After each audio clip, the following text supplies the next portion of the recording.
Hey there, guys. Time to do another Kamigawa Dynasty deck tech. This one, Suzuki the Living Law. Alrighty, so we're doing Satsuki the Living Law Commander deck tech. This is the 2-mana Saga commander. Basically, you tap it to put a law counter on each of your sagas, and when it dies, you can return a saga or enchantment to your hand, or return a saga from your graveyard to your hand. So either from the battlefield or from your graveyard. Now, this is much more of an enchantress, an enchantment matters style commander that I wanted to go for, which is most of the way that you'll probably want to build it anyway. You know, there's not that many sagas out there. Not a lot of them are that amazing, but getting 2 law counters out of a saga much quicker than what you would normally get those law counters out of a saga is pretty good. Now, of course, you could play a Traxxer and whatnot, have access to more sagas, have access to more colors, have access to more cards and support and whatnot, but I don't really like a Traxxer, and, you know, any commander is always, like, the fun of, like, building around it and seeing how you can build it around this commander, rather than just going, well, this is strictly a better commander. Yeah, sure, it's a strictly better commander, but this is the challenge that I want to set for myself and see what I can do with this, rather than just playing the best deck all the time, because that's what I want to do. I just want to play a fun deck that's interesting, thematic, and good. You know, like, that's it. So anyway, let's get right into it. There's lots of shrines and whatnot. We basically, again, want to play nearly every shrine, even if they're just not that good or even bad, because, you know, as I said, there's not that many shrines, so we just want to play them all. The new shrines are interesting because at the 3rd law counter, essentially, we get this random creature basically out of each of them. So that can be rather interesting to a degree.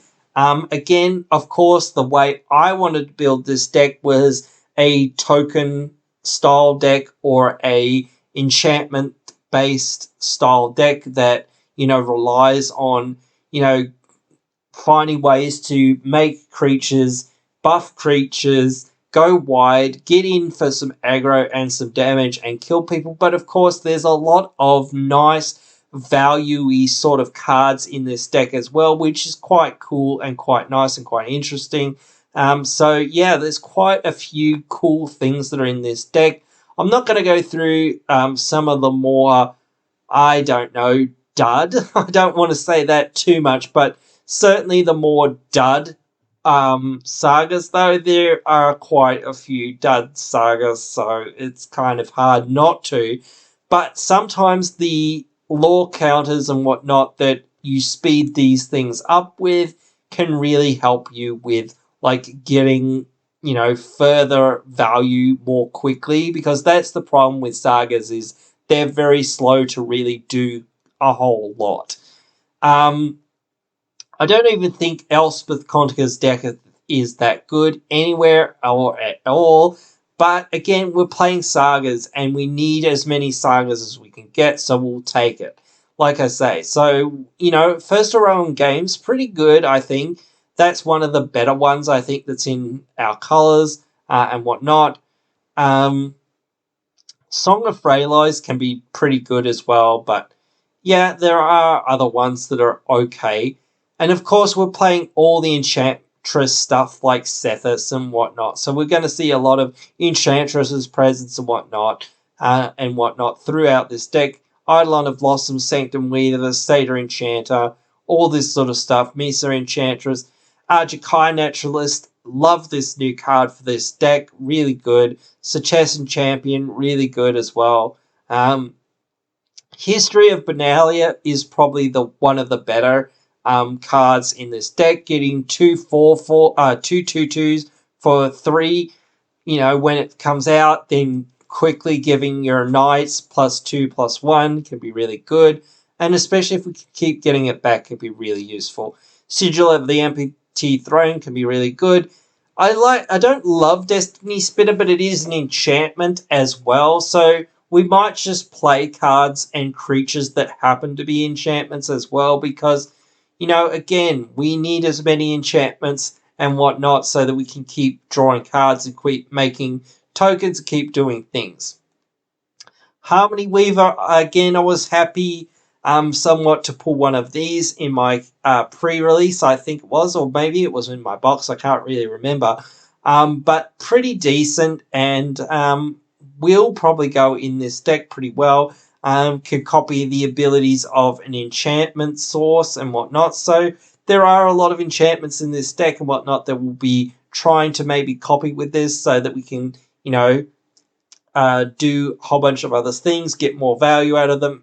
Archon of Sun's Grace, really good, getting those Pegasus that fly, doing damage to our opponents. Johnny's Chosen, same sort of thing, getting those cats that can get in there, do damage to our opponents.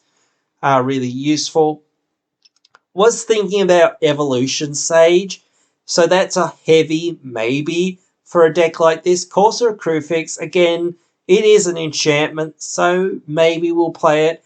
I didn't realise this dog, Spirited Companion, was an enchantment when I first looked at it. I just saw creature, dog, 1/1 for 2, ETBs, draw a card. So I'm wondering whether it's worth playing in a deck like this. It might be, because again it is an enchantment, and maybe it'll draw in as an additional card or even more cards, who knows. So could be really good, even for a common. So interesting to think about.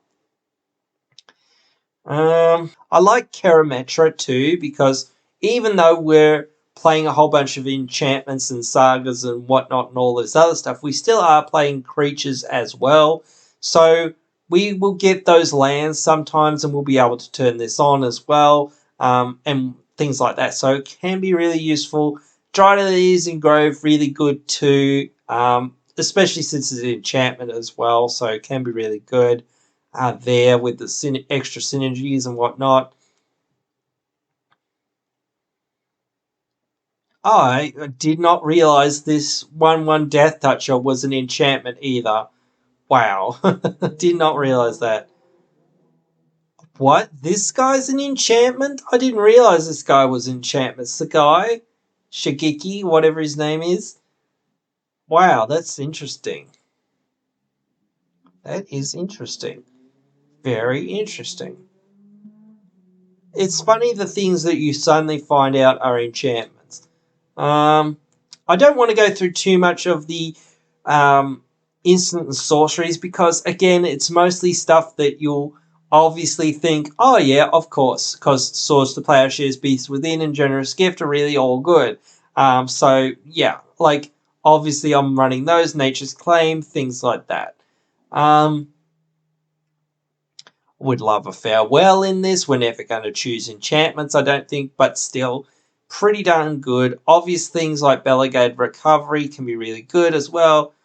Obvious things like Farseek and whatnot. I'm not going to run any tutors myself, but of course, if you want to run some tutors, by all means, run yourself some tutors. I like 3 Visits in Nature's Law. Still really good, but I would prefer if we run mostly enchantments. Not going to run many equipment, I don't think. This is where we get to the point of actually, I think, finding most of the cards that we like, because we're in the enchantment section. Hallowed Haunting, really insanely good. So yeah, like why not toss this in there? So yeah, definitely want to put that in there and get some of those extra cleric creatures. But whatever, as long as we're getting something. And getting in there for damage and whatnot, or able to block or whatever, things like that. I was thinking about Starfield of Nyx can help recur our sagas and keep getting them back and whatnot. So that can be really good and things like that. So keep being able to keep getting those things back and keep getting more and more value out of the ones we really want or really need, and keep getting our commander to trigger when, or to use our commander to trigger our sagas, twice on the first turn that we play them is really good. Probably Wild Growth and what's the other one? Utopia Sprawl. I would think about putting in. Maybe some of the other ones that are 2 mana. Font of Fertility I kind of like as well. That's just me, I guess, but it is probably good in this deck. Finally, maybe at least. I like Exploration too, though it is a bit pricey, so I will understand if some people don't run it. Wolf Willow Haven, I believe it is, from Eldraine, I think it is, or is it from Theros, I think, maybe. That one, I was thinking about running that one. There are a few other ones that are pretty decent that we could run as well, so, that's where we're at and whatnot. I don't know whether to play Calyx, though he's pretty good, so maybe I would think about playing Khan's Bastion. I don't think I'll think about too many of the other utility lands, though Besaju is a utility land that's definitely going in. But still, yeah, there's not much here. Certainly nothing in the mana artifacts. And again, I don't think I really want to talk too much about the lands because, again, it's a lot of the same sort of song and dance, I guess, for the most part, of just saying the cards that I think are really good, really worth running. Temple Guard, Academy Vista Command Tower, things like this, Sun Petal Grove, Overgrown Farmland, Bountiful Promenade. I actually am running Arctic Treeline and all of the other snow duels because they're fetchable pretty easily. So that's useful. And I've got Into the North, so that can be really good, especially with things like Field of the Dead. So, yeah, that's the main reason to run them, as well as some snow basics and an exotic orchard and whatnot. Of course, if you've got a Savannah, toss it in because it's pretty darn good. But, of course, if you don't have one, I would not blink to see that you haven't got one. Exotic Orchard and a few other lands, of course, that are just like, oh, yes, this is an untapped land, or is it's a tapped land that basically gives me all my colors, and when I cast a creature that shares a type with my commander, I scry 1 or whatever. Things like that. I think I said that was pretty good. Upper Palace and whatnot. Those are pretty good because you get that additional value out of them, and they're just a command tower that's tapped. So, yeah, that's pretty much mostly the things that I was thinking about with this deck for myself. There's certainly some other cards that are all right as well. So there's certainly ones that, some people will think about running more. So, like Kenra's Transformation, Darksteel Mutation, things like that. To me, I'm just not going to go down that route personally. That's not really the way I want to do things and whatnot. Again, the same with tutors. I just don't want to go down that route. I don't want to go down the route of having my stuff to be hex-proof or whatever. So I just don't see the point in it and whatnot. So I don't know. That's just me. And, of course, there are other things that you can do, like, Safi Eric's daughter and Renegade Rallier. That's a combo, but it's nothing to do with the synergy of the deck. And I'm going to put this out there as well about, like, synergy-based wins is something that I want to really discuss in another video. But anyway, as I said, that is pretty much it for this deck. Hope you guys have enjoyed my little brewings here. It's not 100% of what the deck will be, but again, that's sort of like the beginning points mostly of like what I'll be looking to put in the deck and what I think most people will be looking to put in the deck when they come to build it, because, we'll all need these Enchantress style support cards to build it so that it can function pretty well. So a lot of them will be in common cards and we'll all be running all the sagas because, there's not much other stuff that you can sort of do with it otherwise. So Anyway, as I said, you can let me know your thoughts. Write them down there in the comments below. What do you like this deck? Do you not like this deck? Let me know. Do you want to see something else? Or whatnot? Let me know. It helps me out to give you guys the content that you guys actually want to see. So yeah, I'll definitely see you guys down there in those comments below, or I'll see you in the next one. Hey, you've just finished watching one of our videos. A bunch of other videos are popping up on your screen now for you to check out, so why not check them out?